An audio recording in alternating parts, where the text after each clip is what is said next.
ಎಲ್ಲರೂ ಹೇಗಿದ್ದೀರಾ? ನಾನು ಕೂಡ ಚೆನ್ನಾಗಿದ್ದೀನಿ. ನೀವು ಕೂಡ ಚೆನ್ನಾಗಿದ್ದೀರಾ ಅಂದ್ಕೊಳ್ತಾ ಈ ಡೇ ವ್ಲಾಗ್ನ ಸ್ಟಾರ್ಟ್ ಮಾಡ್ತಿದ್ದೀನಿ. ಇವತ್ತು ಸೋಮವಾರ ಆಗಿರುತ್ತೆ. ನಾನು ಸೋಮವಾರ 11 ಗಂಟೆಯಿಂದ ವ್ಲಾಗ್ನ ಸ್ಟಾರ್ಟ್ ಮಾಡ್ತಾ ಇದ್ದೀನಿ. ಇವತ್ತು ಅಮಾವಾಸ್ಯೆ. ಆ ಅಮಾವಾಸ್ಯೆಗೆ ಪೂಜೆ ಎಲ್ಲ ಮಾಡಿ ವ್ಲಾಗ್ ಮಾಡೋದ್ರಲ್ಲಿ ಸ್ವಲ್ಪ ಲೇಟ್ ಆಯಿತು. ಅದಕ್ಕೋಸ್ಕರ ನಾನು ಈಗ ಸ್ಟಾರ್ಟ್ ಮಾಡಿದ್ದೀನಿ. ನಿಮ್ಗೆಲ್ರಿಗೂ ಯುಗಾದಿ ಹಬ್ಬದ ಆರ್ಥಿಕ ಶುಭಾಶಯಗಳು. ಇನ್ನು ಅಮಾವಾಸ್ಯೆ ಪೂಜೆನ ನಾನು ಹೇಗೆ ಮಾಡಿದ್ದೀನಿ ಅಂತ ಒಂದ್ಸರಿ ನೀವು ಕೂಡ ನೋಡ್ಕೊಂಡು ಬನ್ನಿ. ನೋಡಿ, ನಾನು ಬೆಳಗ್ಗೆ ಬಾಗಿಲಿಗೆ ರಂಗೋಲಿ ಈ ಥರ ಸಿಂಪಲಾಗಿ ಹಾಕ್ಕೊಂಡಿದ್ದೀನಿ. ಇನ್ನೂ ದೊಡ್ಡದಾಗೆಲ್ಲ ಹಾಕಿದ್ರೆ ಇದನ್ನೇ ರಂಗೋಲಿ ಬಿಡೋದಿಲ್ಲ ಮಕ್ಕಳು, ಅಳ್ಸಾಕ್ಬಿಡ್ತಾರೆ. ಹಾಗಾಗಿ ಸಿಂಪಲಾಗಿ ಹಾಕ್ಕೊಂಡಿದ್ದೀನಿ. ನೋಡಿ, ಇಲ್ಲಿ ಎಂಟ್ರೆನ್ಸ್ ಗೇಟ್ ಹತ್ರನೂ ರಂಗೋಲಿ ಹಾಕ್ಕೊಂಡಿದ್ದೀನಿ. ತುಳಸಿ ಗಿಡಕ್ಕೆಲ್ಲ ಹೂ ಇಟ್ಟು ಅರ್ಶಿನ ಎಲ್ಲ ಇಟ್ಕೊಂಡಿದ್ದೀನಿ. ಇನ್ನು ಹೊಸ್ಲಿಗೆಲ್ಲ ರಂಗೋಲಿ ಹಾಕಿ ಅರ್ಶಿನ ಇಟ್ಕೊಂಡಿದ್ದೀನಿ. ಇನ್ನು ನಮ್ಮ ಮನೆ ಹಿರೀಕರು ಇವ್ರಿಗೂ ಕೂಡ ಫೋಟೋ ಎಲ್ಲ ಒರೆಸಿ ಬಟ್ಟಿಟ್ಕೊಂಡು ಹೂವು ಎಲ್ಲ ಇಟ್ಟಿದ್ದೀನಿ. ನಾಳೆ ಯುಗಾದಿ ಹಬ್ಬ ಇರೋದ್ರಿಂದ ಇವತ್ತು ಅಮಾವಾಸ್ಯೆ ಪೂಜೆ ಮಾಡಬೇಕು ಅಂತೇಳಿ ಒಂದೊಂದೇ ಹೂವು ಅಷ್ಟೇ ಇಟ್ಕೊಂಡು ಪೂಜೆ ಮಾಡಿದ್ದೀನಿ. ಹೂವೆಲ್ಲ ತೆಗೆದು ನಾಳೆ ಹಬ್ಬಕ್ಕೆ ಹೂವು ಎಲ್ಲ ಹಾಕಬೇಕಲ್ವ, ಅದಕ್ಕೋಸ್ಕರ. ನೋಡಿ, ನಾನು ದೇವ್ರ ಮನೆ ಹೊಸ್ಲತ್ರನೂ ಕೂಡ ಅರ್ಶಿನ ಎಲ್ಲ ಇಟ್ಟು ರಂಗೋಲಿ ಎಲ್ಲ ಹಾಕ್ಕೊಂಡಿದ್ದೀನಿ. ನೋಡಿ, ನಾನು ಈ ಥರ ಒಂದೊಂದೇ ಹೂವು ಅಷ್ಟೇ ಇಟ್ಟು ಪೂಜೆ ಮಾಡ್ಕೊಂಡಿದ್ದೀನಿ. ಇನ್ನು ಸಾಲ್ಟ್ ದೀಪ ಎಲ್ಲ ರೆಡಿ ಮಾಡ್ಕೊಂಡು ಇಟ್ಟಿದ್ದೀನಿ, ಸಂಜೆಗೆ ದೀಪ ಹಚ್ಕೊಳ್ಳೋಣ ಅಂಥೇಳಿ. ಇವಾಗ ಟೈಮ್ ಆಗೋಯ್ತು, ಇಷ್ಟೊತ್ತಿನಲ್ಲಿ ಹಚ್ಚೋದು ಬೇಡ, 10:15 ಆಯಿತು ಅಂಥೇಳಿ ಸಂಜೆ 6 ಗಂಟೆಗೆ ಹಚ್ತೀನಿ, ಇಲ್ಲ ಬೆಳಗ್ಗೆ 6 ಗಂಟೆ ಟೈಮಲ್ಲಿ ಹಚ್ತೀನಿ ನಾನು ಸಾಲ್ಟ್ ದೀಪ ಹಚ್ಚೋದಾದರೆ. ನೋಡಿ, ನಾನಿನ್ನು ಈಗ ಪೂಜೆ ಮಾಡ್ತಾಯಿದ್ದೀನಿ. ದೀಪ ಎಲ್ಲ ಹಚ್ಕೊಂಡು ಕಡ್ಡಿ ಬೆಳಗಿ ಮತ್ತು ಧೂಪ ಕೂಡ ಹಾಕಿ ತೆಂಗಿನಕಾಯಿ, ಇವತ್ತು ಅಮಾವಾಸ್ಯೆ ಅಲ್ವಾ, ಅದಕ್ಕೆ ತೆಂಗಿನಕಾಯಿ ಎಲ್ಲ ಹೊಡೆದು ಆಮೇಲೆ ಮಂಗಳಾರತಿ ಮಾಡ್ತೀನಿ. ಇನ್ನು ಯಾರೆಲ್ಲ ನನ್ನ ವೀಡಿಯೋನ ನೋಡಿ ಸಬ್ಸ್ಕ್ರೈಬ್ ಆಗ್ದಲೇ ನೋಡ್ತಾ ಇರ್ತೀರೋ ಅಂಥವ್ರು ದಯವಿಟ್ಟು ಸಬ್ಸ್ಕ್ರೈಬ್ ಮಾಡ್ಕೊಳ್ಳಿ. ಯಾಕೆಂದರೆ ನೀವು ಸಬ್ಸ್ಕ್ರೈಬ್ ಮಾಡಿಕೊಂಡ್ರೆ ನಮಗೆ ಇನ್ನೂ ಹೆಚ್ಚೆಚ್ಚು ವೀಡಿಯೋಗಳು ಮಾಡೋಕ್ಕೆ ನಮಗೂ ಮೋಟಿವೇಶನ್ ಸಿಗುತ್ತೆ. ಅದಕ್ಕೋಸ್ಕರ ಪ್ಲೀಸ್ ಸಬ್ಸ್ಕ್ರೈಬ್ ಮಾಡ್ಕೊಳ್ಳಿ.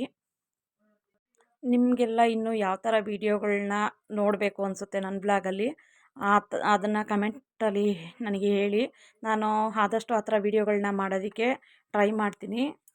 ನನ್ನ ಬ್ಲಾಗ್ ನಿಮಗೆಲ್ಲ ಇಷ್ಟ ಆದರೆ ನಿಮ್ಮ ಫ್ರೆಂಡ್ಸ್ ಜೊತೆ ಮತ್ತು ಫ್ಯಾಮಿಲಿ ಜೊತೆ ಶೇರ್ ಮಾಡಿ, ಕಮೆಂಟ್ ಮಾಡಿ, ಹೀಗೆ ಪ್ರೋತ್ಸಾಹ ಕೊಡ್ತಾಯಿರಿ. ನೋಡ್ತಾ ಇದ್ರಲ್ಲ, ನಾನು ಅಮಾವಾಸ್ಯೆಗೆ ಯಾವ ಥರ ಪೂಜೆ ಮಾಡ್ಕೋತೀನಿ ಏನು ಅಂತ. ನೀವೆಲ್ಲ ಕೂಡ ಯಾವ ಥರ ಪೂಜೆ ಮಾಡಿದ್ರಿ ಅಮಾವಾಸ್ಯೆ ಪೂಜೆನ ಅಂಥೇಳಿ ನನಗೆ ಕಮೆಂಟ್ ಬಾಕ್ಸಲ್ಲಿ ತಿಳಿಸಿ. ಇನ್ನು ನಾಳೆ ಯುಗಾದಿ ಹಬ್ಬ, ನಿಮ್ಮ ಮನೆಗಳಲ್ಲಿ ಯುಗಾದಿ ಹಬ್ಬನ ಯಾವ ರೀತಿ ಸೆಲೆಬ್ರೇಷನ್ ಮಾಡ್ತೀರಾ ಅನ್ನೋದನ್ನು ನನಗೆ ಕಮೆಂಟಲ್ಲಿ ತಿಳಿಸಿ. ಇನ್ನು ಇವತ್ತು ನಮ್ಮ ಮನೇಲಿ ತಿಂಡಿಗೆ ಪಲಾವು. ನೋಡಿ, ಪಲಾವು ಪೂಜೆ ಎಲ್ಲ ಮಾಡಿ 11 ಗಂಟೆ ಆಗಿದೆ, ಈಗ ತಿಂಡಿ ತಿಂತಾ ಇದ್ದೀವಿ. ಫಾಲು ಮತ್ತು ಜಿಗ್ಜಾಗ್ ಕೊಟ್ಟಿದ್ದೆ, ಬ್ಲೌಸ್ ಸ್ಟಿಚಿಂಗ್ ಕೊಟ್ಟಿದ್ದೆ, ಅದು ಕೂಡ ಹೋಗಿ ತೊಗೊಂಬರ್ಬೇಕು. ತೊಗೊಂಡು ಬಂದಮೇಲೆ ನಿಮ್ಮ ಜೊತೆನೂ ಕೂಡ ಶೇರ್ ಮಾಡ್ಕೋತೀನಿ. ಯಾವ ಥರ ಡಿಸೈನ್ ಹೊಲ್ದಿದ್ದಾರೆ, ನಾನು ಯಾವ ಥರ ಡಿಸೈನ್ ಹೇಳಿದ್ದೆ, ಅವ್ರು ಯಾವ ಥರ ಮಾಡಿದ್ದಾರೆ, ಬ್ಲೌಸ್ ಫಿಟ್ಟಿಂಗ್ ಎಲ್ಲ ಹೇಗಿದೆ ಏನು ಅಂತ ನಿಮ್ಮ ಜೊತೆನೂ ಕೂಡ ನಾನು ಶೇರ್ ಮಾಡ್ಕೊತೀನಿ. ಮಧ್ಯಾಹ್ನ ಊಟಕ್ಕೆ ನಾನು ಇಲ್ಲಿ ಬೀಟ್ರೋಟ್ ಚಪಾತಿ ಮತ್ತು ವೆಜಿಟೇಬಲ್ ಪಲ್ಯ ಮಾಡ್ಕೊಂಡಿದ್ದೀನಿ. ಬೀನ್ಸು ಮತ್ತು ಕ್ಯಾರೆಟ್ ಹಾಕ್ಕೊಂಡು ಪಲ್ಯ ಮಾಡಿರೋ ಅಂಥದ್ದು. ನಮ್ಮ ಮನೆಯವರು ಮತ್ತು ನನ್ನ ಮಗಂದು ಡ್ರೆಸ್ ತೋರಿಸ್ತಾ ಇದ್ದೀನಿ. ನೋಡಿ, ಅವರು ಬಟ್ಟೆ ತೊಗೊಂಡು ಹೊಲಿಸ್ಕೊಂಡಿದ್ದಾರೆ. ಇಬ್ಬರು ಒಂದೇ ಥರ ವೇರ್ ಮಾಡ್ತಾರೆ. ನಾನು ನನ್ನ ಮಗಳು ಕೂಡ ಡ್ರೆಸ್ ಟ್ವಿನ್ನಿಂಗ್ ಸ್ಟೈಲಲ್ಲಿ ಮಾಡ್ತಾಯಿದ್ವಿ, ಆದರೆ ಈ ಸರಿ ಆ ಥರ ಆಗಲಿಲ್ಲ. ಅವಳಿಗೆ ಗೌನ್ ಈ ಥರ ತೊಗೊಂಡ್ಳು.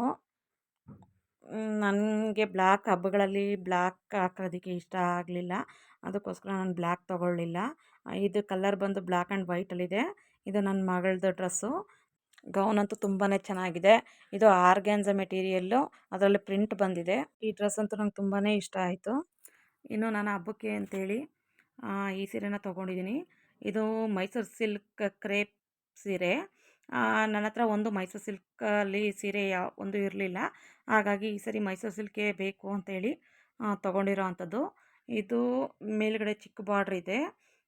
ನೋಡಿ, ಕಲರ್ ತುಂಬಾ ಚೆನ್ನಾಗಿದೆ, ನನಗಂತೂ ತುಂಬಾ ಇಷ್ಟ ಆಯಿತು. ಚೆಕ್ಸ್ ಪ್ಯಾಟ್ರನಲ್ಲಿ ಇದೆ ಇದು ಸ್ಯಾರಿ, ಸಣ್ಣ ಸಣ್ಣ ಚೆಕ್ಸಸ್ ಇದೆ. ಇದು ಕೆಳಗಡೆಗೆ ಈ ಥರ ಬಿಗ್ ಬಾರ್ಡ್ರ್ ಬಂದಿದೆ. ಪಲ್ಲು ಮತ್ತು ಬ್ಲೌಸು ಕಾಂಟ್ರಾಸ್ಟ್ ಅಂದರೆ ಗ್ರೀನ್ ಕಲರೇ ಇದೆ.